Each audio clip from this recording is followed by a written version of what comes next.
What's up, dude? So, as some of you guys probably know that are subscribed to my channel, I just finished the 1 year bulk, preparing for my first pro show.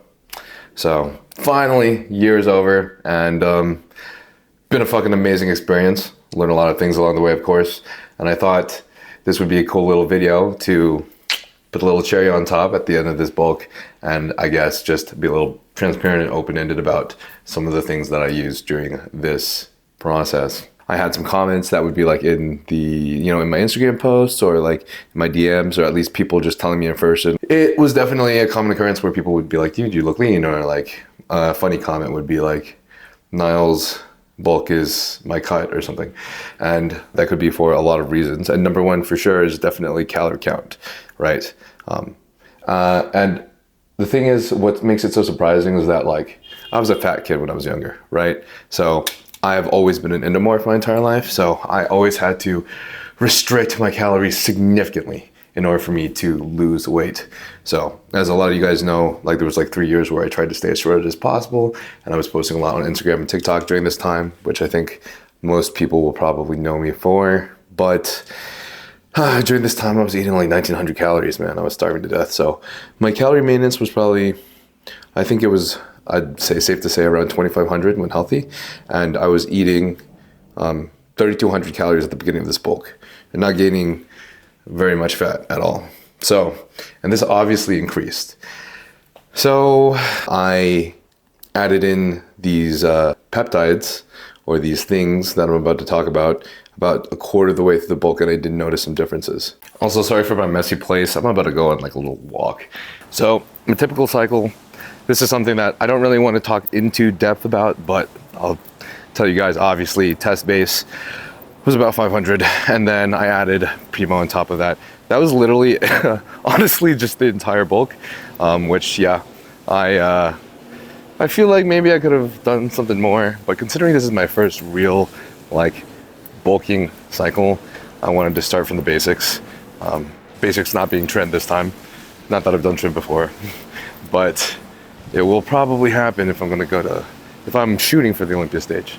But I guess in addition to those things, the peptides that I added on top of this bulk was Tesamorelin and then IGF-1 LR3. And basically Tesamorelin is a growth hormone releasing hormone analog, and essentially what it does, being a growth hormone secretagogue, is it just increases your, in layman's terms, natural growth hormone.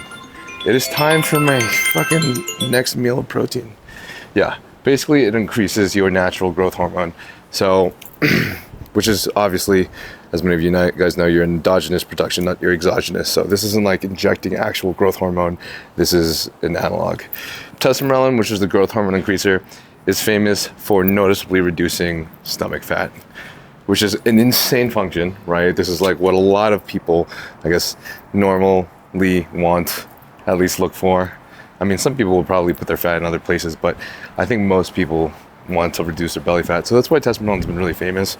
And another neat thing about it is like, GH has always been super expensive. Not that Tesamorelin isn't, but things like MK-677 have seemingly caused a lot of other side effects that have been unwanted. Whereas Tesamorelin had seemed to result in like the greatest amount of just the stomach fat reduction. And seemingly a lot less of the side effects. So this was something that was very, I guess, admirable to me and enticing for me, which is why I wanted to try it out. And the way that Tesamorelin was originally created was for HIV patients. So if you're an HIV patient, you're probably going to hold a lot more fat in that area. And that's why if you use Tesamorelin, then scientifically, according to the literature, it reduces and has reduced their fat by about like 25%. Whereas like if you're someone that's a patient, not a patient, but like a client of like an HRT clinic, it would probably be about half that, seemingly. Trying to walk down these stairs, and I had like a savage leg day 3 days ago, and my legs are still blasted, bro. Makes no sense. But basically, Tesamorelin is a lot shorter of a half-life than CJC 1295 or Tesamorelin. And I forgot to mention that the fat loss that it induces also includes visceral fat, which is the one like in between your organs inside your abdomen. It is extremely strong, especially when you're doing it or when you're looking at it in comparison to CJC and Tesamorelin. It always seems that Tesamorelin has always been preferred over a compound like CJC. So basically how Tesamorelin affected me. Some of you guys probably might have seen my MK-677 video where basically I told you about how it, affected my body. And one great thing that I've noticed is when I did MK-677, it caused me extreme lethargy to the point of basically feeling like incapacitated to a degree. And when I did Tesamorelin, I noticed that I didn't feel hardly any lethargy, to be honest. In fact, I think the amount of lethargy I felt, whereas most people would normally feel a good amount in the first 3 hours after waking, for me, the lethargy was like little to almost none. But I do also do morning showers, morning cold showers every single morning for like a year and a half. Now, the amount of dopamine I feel after that cold shower did not differ when I was not on Tesamorelin versus when I was on Tesamorelin. And so if I want to like consider these variables that I kept constant, I would personally say that the Tesamorelin seemed to not have an effect. I also did not feel ravenously hungry like I do on MK-677, but obviously MK-677 interacts with the ghrelin receptor, and ghrelin is going to make you hungry. So that's something that's expected from MK. The same feeling that I would have on Tesamorelin, like the same hunger, would be the same that I would feel without it. Whereas like MK, obviously, like it's just, dude, it's like a bottomless pit. Like even when my stomach is physically full, I still want to eat food.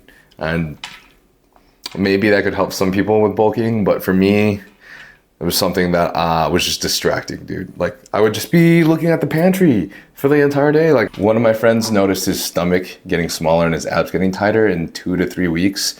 Now for me personally, I did not experience this, but I was also in a caloric surplus, a very big caloric surplus.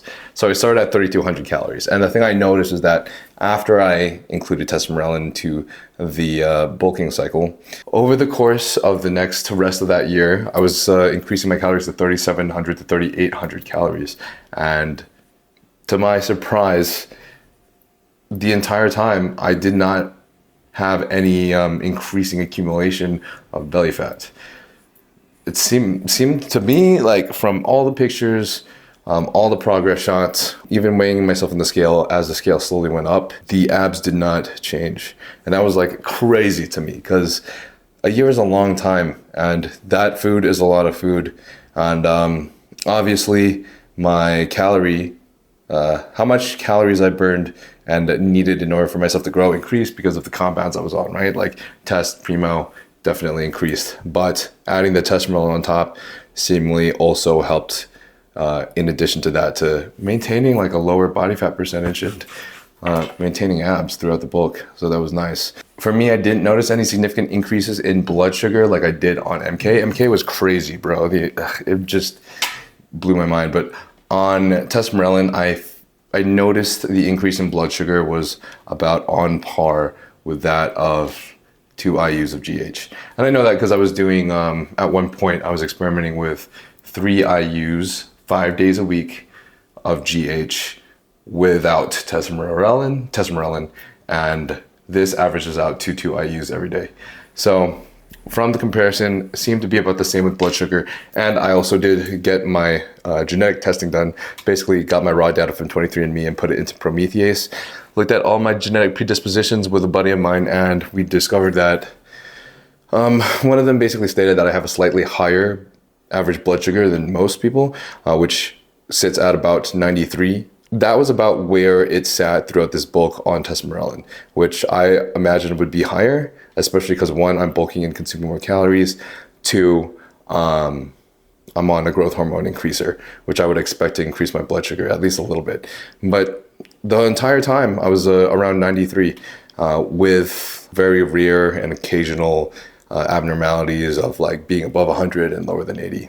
Now going off of that, I think one of the reasons why maybe my blood sugar wasn't too significantly high is, of course, there would be days when I noticed I had like a very high carb day and I ate carbs way too close to bedtime. I would wake up with a much higher blood glucose, maybe 98, maybe even 100.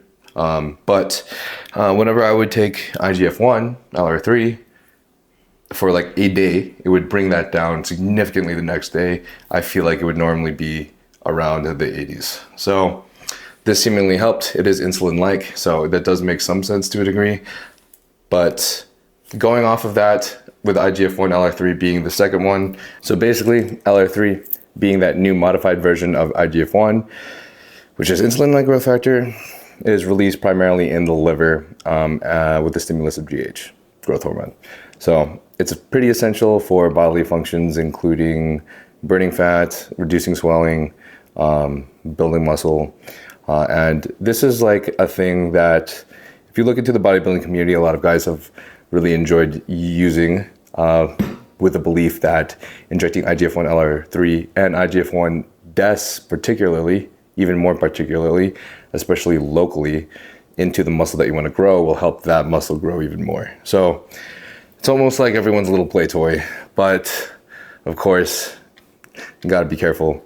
But I basically injected this on the day that I was training my weakest muscle group. So for me, I was doing it on quads and hamstrings.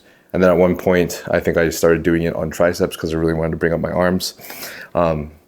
This was all for like the intent of going into classic, even though I am still too small for it. And basically, I would inject that only on the days that I would lift and work out that muscle group.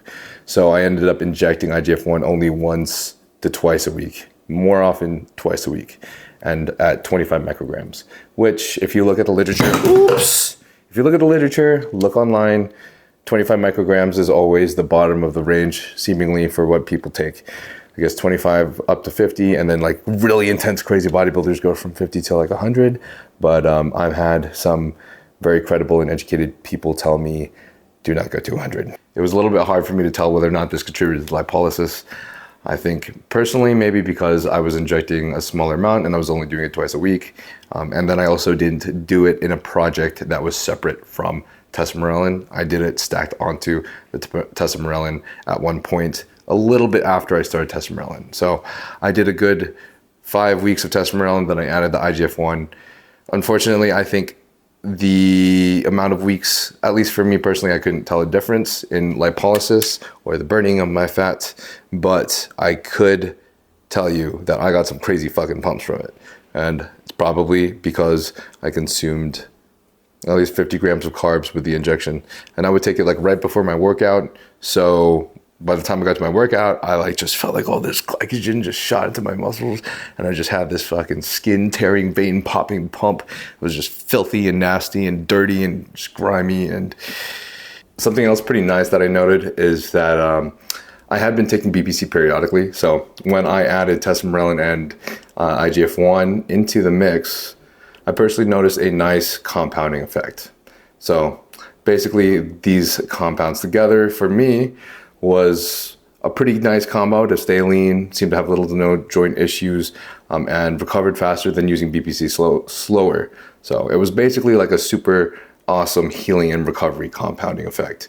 And even though I guess I was eating so much food, not sure if this is because of BPC with its benefits to gut health, but I noticed that I was able to put down food with little to no digestive issues whatsoever, and the fact that I was able to like hit the gym hard, even though I was like, you know, pushing weight constantly, overworking.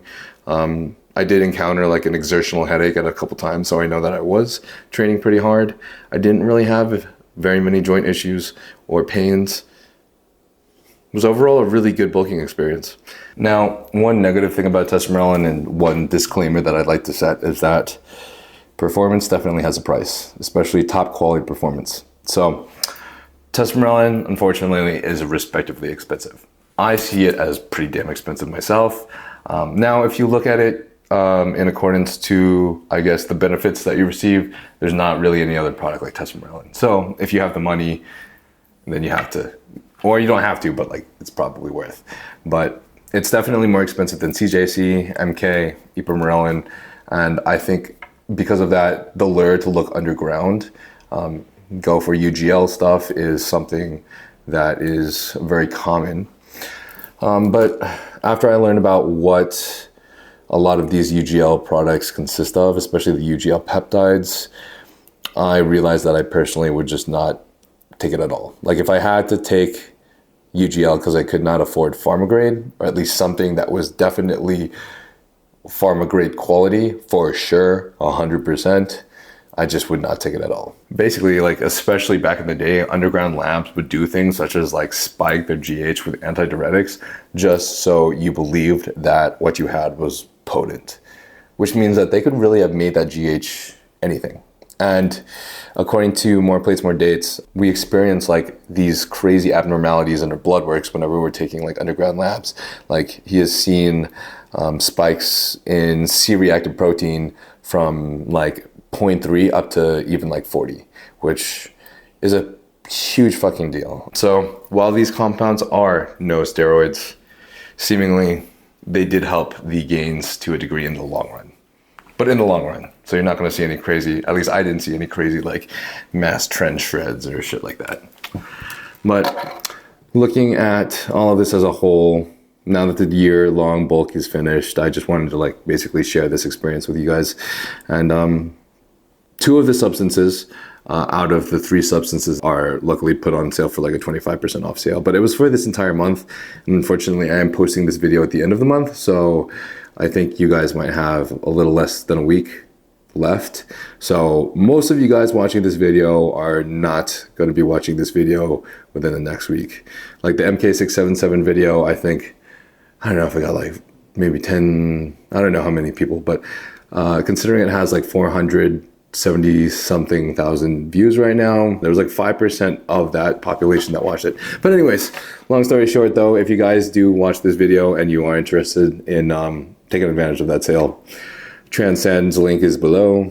And yeah, that's about it. So they'll help you. They've helped me a lot. So that's the reason why I work with them, because I guess I wouldn't be here like 2 years later without them. So very, very thankful for them and their work. And I guess considering they've worked with a lot of high IFBB pros, like, you know, and top athletes like Thor Bjornsson, Phil Heath, Logan Franklin, Jeremy Buendia, all these guys that like I admire.